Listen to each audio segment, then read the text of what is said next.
Yeah, we have no idea how you're managing this, you know.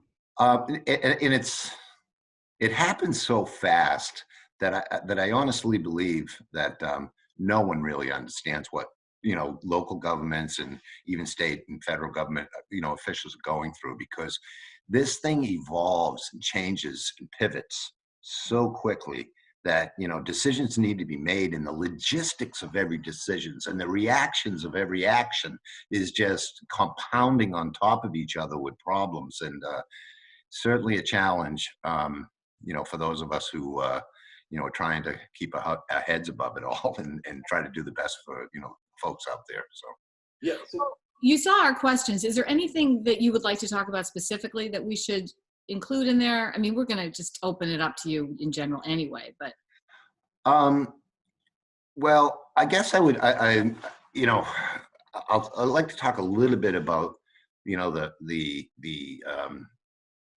the response to the COVID-19 ourselves. And then I'll go into, some of the budget problems that we've, encountered going through this. We continue to make local decisions based on, the best science out there, the best information from our healthcare experts, around the country, the state, the city. We are on constant Zoom meetings daily, multiple dailies with not only the mayors and town administrators and folks who public health officials and the governor and the lieutenant governor from and there and it's really been interesting to watch the dynamic of all the other cities and towns who the MMA has put up this this cloud database for us to to share information, whether it's a HR question, whether it's a public safety question, whether it's how you're dealing with your streets and the social distancing. No matter what it is, people get to throw their questions up there, and the answers,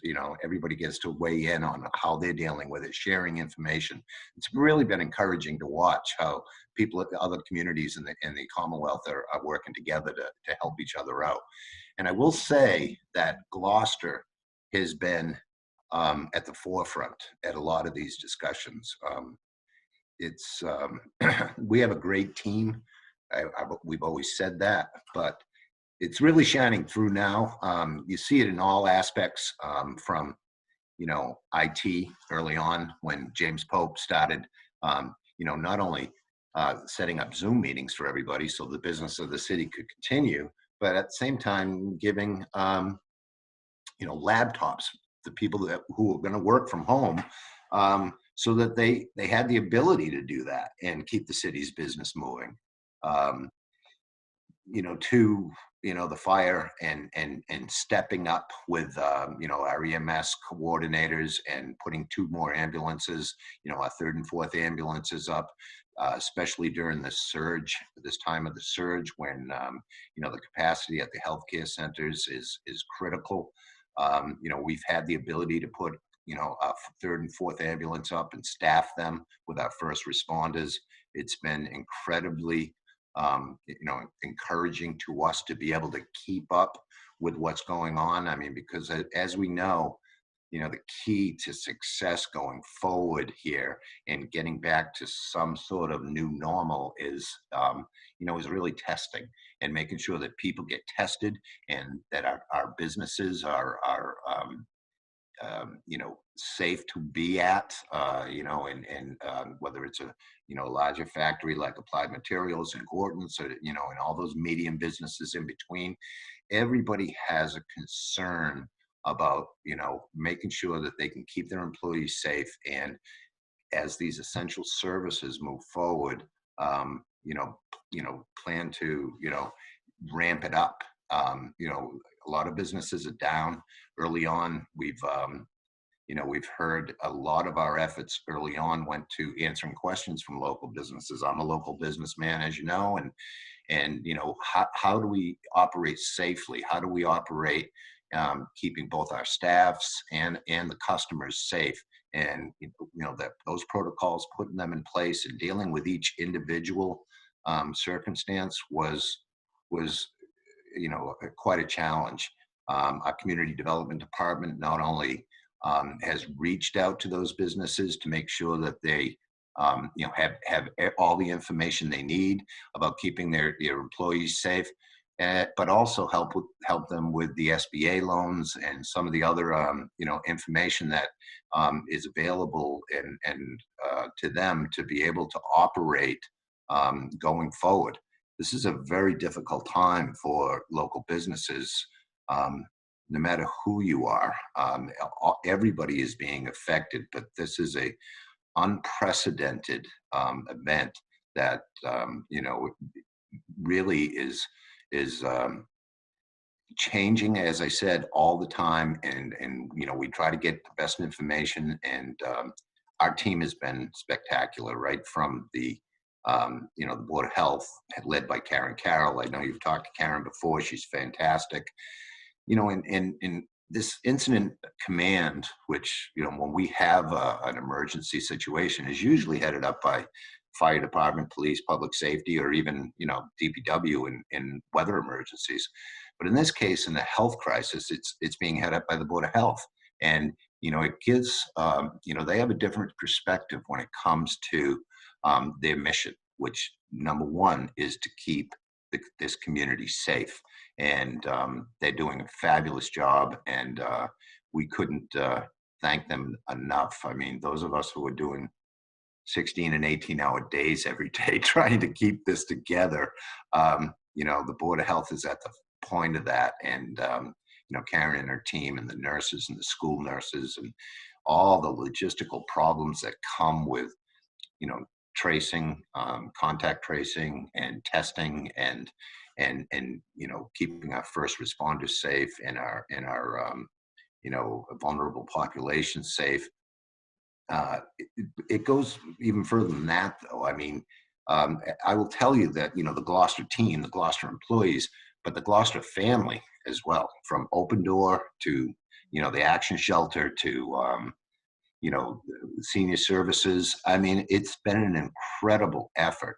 And if you ask any other community, and I can tell you this because I talk to those communities on a daily basis, Gloucester is doing quite well with our social services support, and getting out there at schools as well, giving meals, and doing everything that we possibly can do to provide the service and the support that people need during this crisis. A little bit about our budget. Not long ago, I asked all department heads to submit to me their COOP plans. COOP plans are basically a continuity of operations plan. So, people who, those of us who are still working every day, a lot of things have changed for a lot of city employees. Some city employees, like the DBW, are a week on and a week off to keep those social distancing protocols in place, one person in a truck, but they still have a lot of work to do. I mean, it's the time of year where, cemeteries got to get cut. A lot of businesses, city businesses moving forward, because of Zoom and our ability, to keep business moving forward. And we've had chairs of those committees, whether it's the city council, planning board, ZBA, have all made decisions what they're going to take up, when they take it up, as to the discretion of the chair. But we have business that is continuing. We have a loan order in front of them, a program in front of them, I believe next Tuesday, to pave Roger Street, Main Street, Harbor Loop, Summer Washington Street, and put brand new kiosks, solar kiosks throughout the entire community. These are important initiatives that need to move forward during, while this crisis is going on. So that continues to move forward. All the time that this is going on, the day-to-day operation in, this crisis management is going on, we are trying to build a budget for fiscal 21, which starts July 1. And I was on a conference call a couple of days ago with Secretary Heffernan and Sean Cronin from DLS, and all the mayors and, town managers. And there's some dire forecasts going forward I mean, the state's talking about $3 to $6 million less in revenue for their fiscal 21 budget. And, and running scenarios with 5 to 10% less cherry sheet local aid for communities, whether it's Chapter 70 for schools, Chapter 90 for our roads, or just any other cherry sheet line item could be cut, which could be, very, a very big hole in a lot of municipal budgets. But when I say again, Gloucester is in a better spot, it's because of the work that we've done in the last 5 years. I mean, the last 5 years, 5 years ago, we didn't have any reserves. Now we have, quite a bit, 11 times what what we had when we started, basically, which was very small. And it gives us the flexibility. And a lot of cities and towns do not have that flexibility. Then they need relief now from the state, whether it's legislative relief, which is going to allow them to, submit their budgets later to the city council, or if it's some sort of relief around, I know there's so much legislation that's passed. But one of the things is that, we have accounts, special revenue accounts, that the money comes into these accounts for a specific purpose. There's a piece of legislation that's up in front of the state now that the governor is putting forward, which would allow us to use that money for any purpose, to fill a budget hole. I mean, for instance, vacant building fees come to mind in Gloucester, which has a couple $100,000 in that fee, but it can only be used for certain things, whether demolish a building or something.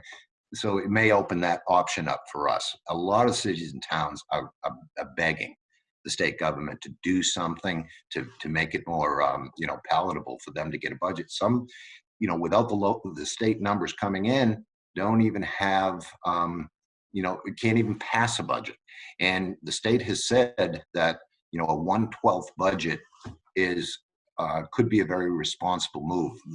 Those who don't understand, when you can't get a budget done, or the state doesn't have his budget, or there's just too much uncertainty, you have the ability to go to the council, and the council will pass a 1/12 budget. So you'll get 1/12 of the budget of last year to move through the first month, and then the next month, and the next month if you have to. That doesn't work for us. Not only are we planning on submitting our budget in time, we prepay a lot of things like $11 million of pension, and a lot of contracts to get savings by paying it up early. So if we only get it 1/12 of the budget, we wouldn't be able to do that going forward. And I know this is a little inside baseball, but it's just the kind of things that that we're trying to deal with. We have been, when the state looks at their budget and they see hotel motel tax, meals tax, parking revenue, even cannabis revenue, those numbers are all going to decreasing. And while the CFO and I have been very conservative on revenues in Gloucester, and for the 5 years, and it's been part of the key to our success, we have to look. I have $630,000 to cut out of the budget in the next week before we send it to the city council. At the same time, we're looking at revenues to see if, a hotel or motel tax, our beach revenue. Will people come to the beach? It's $2 million of revenue. Yeah, will it be over by then? Our meals tax. Those revenue numbers we're looking at very closely, and the state is recommending take certain precautions about budgeting the same number. Again, we've been conservative in this past year, fiscal 20. The numbers we budgeted for fiscal 20 for hotel, motel, and meals, we've already hit after 3 quarters. So even though we know the fourth quarter is going to be very, poor revenue numbers for us in those line items, we've already hit our number for fiscal 20. So we're in pretty good shape. But we are taking a hard look going forward to see if in 21, if over and above the expense side of the budget has to be cut, whether the revenue has to be cut as well, because that that'll make it additional changes. We've had we have a number of positions that are vacant. A lot of communities are laying off and furloughing people. We have a number of communities that, positions that are, vacant right now. Some are key positions and are going to need to be hired.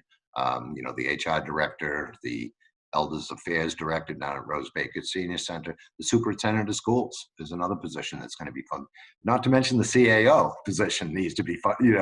Okay. Yeah. So, these are positions that need to be funded in this budget and going forward. But at the same time, we're looking at other positions that haven't been filled, that are vacant, and whether or not, how long we can get away with them. It's a shame because we had worked so hard the last 5 years to get through this mess, and we were really in a position of growth. We thought that this was going to be the year that we're going to, expand on tourism. We're going to, do more capital projects. We're going to, hopefully get the school built. And unfortunately, it looks like we're back in that retraction mode, which is disappointing. Let me just mention the schools, the school project again, because what I worry about is the MSBA, which would be our partner in building a new elementary school in the city. And when budgets start to get cut at the state level, it's exactly the kind of thing that does get cut. And we have a window because we're already in the queue this fall to vote for the new school. And if we don't, and we have to get back in line, those percentages that the Commonwealth of Massachusetts will support us in our partner in building these new schools could lessen. Mm. So what are the, why would people in the city council not be voting to stay in that queue in the fall? Well, it's not the city council because of the fact that there was so much debt incurred before we got here inside the general fund. This next school has to be built with a debt exclusion, which is a vote of the people. So the people will ultimately decide. As far as the city council goes, I should probably finish my thought about the budget when we will submit our budget on time, and I have all the confidence in the world that the city council, because they've been our partners for 5 years in this turnaround, that they will vote to adopt the budget basically on the way we presented it going forward. That there'll be very little changes, even though there'll be a lot of discussion. We work together very well to make sure that the services are maintained and and that things are funded to a level at which the people in this community expect. I hope that we don't have to make too many adjustments, or that there are no 9C cuts. 9C cuts from the state are usually mid-year cuts if they see their revenue is not coming in the way it is, or they're even talking potentially that there could be 9C cuts in this fourth quarter of 2020. But Governor Baker has never used that tool before, and it really only shifts the burdens from the state onto cities and towns. And we hope that is not going to happen. But because we're in a better financial position than we were, that we have some reserves in place, we'll still do the belt tightening necessary. But we believe that we're in a good spot to be able to fulfill our mission of services and get on the other side of this was what everybody wants. But there'll have to be a real solid campaign before this vote in the fall to the electorate to let them understand that, right? Yes, there's a school building committee, which part of that school building committee has subcommittees, and one of them is a public relations communications committee that it's going to be getting out there. It's already happening to a certain extent. I wish it was happening maybe a little bit stronger, because it's really important. We talk to businesses in the city, the mayor and I, every day, every week. There are either businesses want to come to Gloucester, they want to build in Gloucester, they want to open up in Gloucester, whether it's in our industrial parks or a small business on Main Street, and every one of them. People always say, oh, it's the taxes or it's the water and sewer rates. It's none of those things. The first question is, how's the school system? Mm. And, and we don't want to tell people that we've got, 50, 60, 70-year-old schools, which, are in deplorable condition. Again, one of the things we did, and you can ask any of the school committee or any of the members who have been around the last 5 years, one of the things that we did is we put a facility study together. And it's basically our capital plan for the next 20 years on how to take care of the city buildings. So things like, what happened to Full School will never happen again. And it was just neglect. And whether somebody makes a decision that they no longer need that school because of enrollment doesn't mean you just shut the electricity off at the school and it comes into a toxic waste dump. We made the decision early on about housing and the new YMCA and more retail space that we think is smart and is going to work. And so the facilities plan has $250 million worth of upgrades that need to be done, some that we can do in-house. And, we feel that John Don, the CFO, and myself have put a plan together for the next 6 years where we're comfortable, keeping our debt limit where it is, because we've paid off so much in the last 5 years to be able to do the work that needs to be done to maintain our facilities. And we will do that because it's key. You get, plan the work and then work the plan. That's the way it goes here. And we've planned the work now, and now we're gonna work that plan in which is maintaining our facilities. We've to say that to pay off $10 to $12 million of principal every year like we did, and to build reserves like we have in the last 5 years, all the time fixing everything from Newell Stadium to the high school, roof, to the boilers in the schools, to the field house that's going to be done. We put a lot of effort and money into fixing schools at a time where we were under these constant financial restraints. And now we finally thought we saw the light at the end of the tunnel, but it looks like we're going to take a step back. But I think if Gloucester, at the end of the day, when this thing passes, people want to be in a place that has great open spaces. People have been cooped up for a while. They want to be in a place that has mom and pop shops and small little places to stay that are not big. And I think Gloucester's always going to be a great destination for people. And I think people should have confidence that things will come back, and hopefully better than ever. And they should also have confidence that this city government is doing the right thing to keep them safe on a daily basis and to help them, balance that urge to get out there and start life again with the what we have to do to maintain those social distancing protocols and whatever it takes. That's what we're going to do to make sure that people stay safe in this community. So, Jim, I was going to ask, are you anticipating any more relief from the state, legislative or otherwise? Well, it's a good question, Corey, because believe me, we talk about it at every managers meeting. We are categorizing and putting down every single dollar we spent, because what they're saying is that a lot of it will be reimbursable, both from MEMA and FEMA somewhere down the line. Those funding bills at the federal level haven't really passed yet.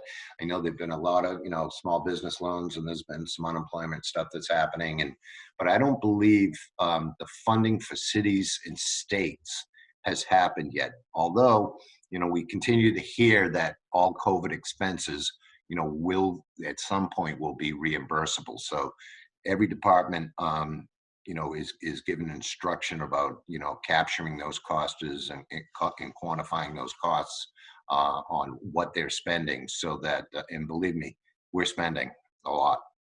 Every city in town is, to try to do. It's not easy to spend when you don't have the revenue coming in. as strong as it used to be. But at the same time, that's government's job, is to protect its people and that's what we're going to do. I do believe there'll be money coming in, but I think it'll be part of further legislation at the federal level before we actually see, what it looks like. Hmm.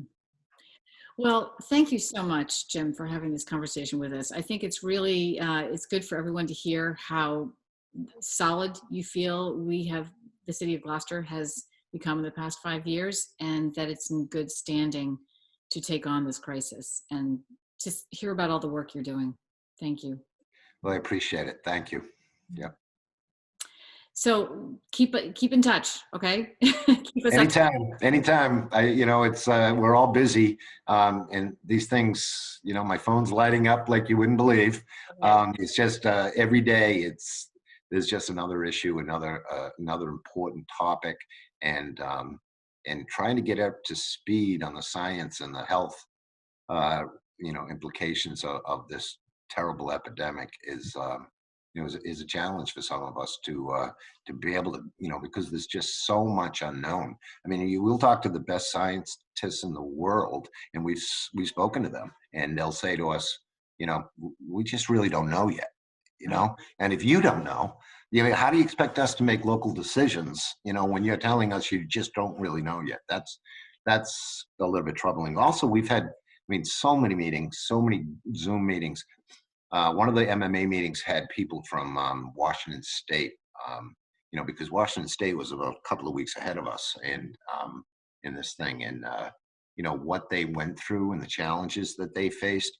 That was I found very interesting. When they realized early on that, to a certain degree, they did the same thing where the Board of Health was in charge of, the command response team here, which they are. But they realized early on that, the executive branch, who does this for a living every single day, was maybe a better, spot to have, control over, not decision making, because, but the managers, all the I have 20 managers that work for me who are all very talented at what they do, and some are working overtime and some are working not as much as they usually do. But to put everybody to work, I think Gloucester has found that balance between, the mayor's office and the Board of Health and the command center, working alongside, with their managers and putting people to work, and and everybody adding value to the team, which is what's really what we're all about, is teamwork and making sure that everybody is helping, get the mission completed. So I think we feel pretty good about it. Well, can I ask, given all the information you're hearing with other administrators, other mayors, other cities and towns, and then the experts, do you feel uneasy about making a decision about opening up the city and the beaches and the parks for the summer season? How are you feeling about that? Well, I think the key to making that decision and consumer confidence, to come back, is testing. I think that we need to do a better job of, getting, whether it's a quick test available, whether you get protocols in place, whether you're taking, the temperature of someone that comes in the door, or whatever. Today I have a meeting later, and I'm going to instruct my, the CD department to compile that list of local businesses that, large manufacturers like the Applied Materials and the Gordons, the places that, are essential. But at the same time, if we had a cluster in one of those operations, it could be problematic. We want to be able to have the testing not only for those types of business, but first responders, and people that have specific needs. I think the more that you test, and I was in a meeting the other day that they said it could be from 10 to 100 times more people exposed than we know today already. So, and there are certain folks out there who are saying, we need folks to be able to, become positive at some point, but, and to build up the antibodies to be able to fight this thing. and it needs to be controlled so that we don't overtax our healthcare systems. So if we can flatten that curve and, start to build up that immunity that we need, I think it's key to the success. I believe that every day there's new information. So if we continue until you see, like, the federal government has told us 14 days of declining, results, then you're not even going to be able to enter into that phase one. So we've had a couple of days of that. So we've got a couple of weeks to go. And if we still see numbers declining, 14 days of, declining numbers, yeah, I would hope that we would start to talk about, how to, and we're already starting to talk about what does it look like to reopen, whether it's a restaurant, whether it's a marina, whether it's, parking. I mean, you got to be honest with you. Every time that we make a decision, the Facebook fanatics, the social media, it's just crazy. I mean, I, I, I told, my staff that we govern much better when we don't, not always on social media listening to this stuff, because everybody's got an opinion, but you got to know that every decision that we make has been well within the realm of not only the CDC, but the DPH and the governor's guidelines to keep people safe. And that's our mission here. And we're going to continue to do it. And we're not going to apologize for it. What are the challenges to better testing? Well, I think the whole thing. I mean, I spent a whole meeting talking about how do you get the tests here, not only the swabs, but the tubes and everything that they need. But then how do you transport those tests? How do you get them to the labs? So, again, every single problem that comes up has logistical problems for local or state governments to try to work out. So not only, the accessibility of the tests, the ease of these tests for the most part. I mean, and now they're talking about, the serology tests, which are basically, the next step where they're trying to figure out if you already had the disease instead of testing to see if you have it now. And I mean, I think there's multiple types of tests.